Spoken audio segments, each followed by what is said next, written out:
নমস্কার বন্ধুরা। ইলিশ, সর্ষে ইলিশ, ইলিশ মাছ এমন কেউ আছে যে তার ভালো লাগে না মনে হয়। যাই হোক, আমি করছি সর্ষে ইলিশ। অনেকে অনেকভাবে করে থাকে, তো আমি যেভাবে করি সেটাই দেখাচ্ছি। তো আমি কিছু কাঁচা লঙ্কা, একটু সর্ষে, একটু পোস্ত, একটু আদা নিয়ে পেস্ট করে নিয়েছি। তারপর ইলিশ মাছের মধ্যে ওই পেস্টটা দিয়ে নুন হলুদ দিয়ে কাঁচা সর্ষের তেল দিয়ে ভালো করে মাখিয়ে নেব মাছগুলো।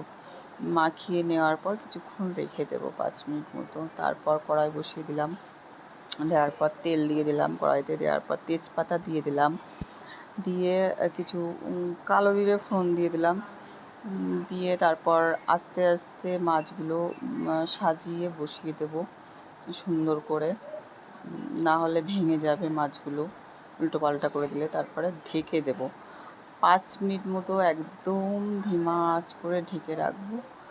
ঢাকার পর যখন 5 মিনিট হয়ে যাবে, ঢাকনাটা খুলে তারপর মাছগুলো এপিট ওপিট করে উল্টে দেব, দিয়ে একটু জল দিয়ে দেবো কড়াইতে, যাতে ওইটা ফুটে যায়।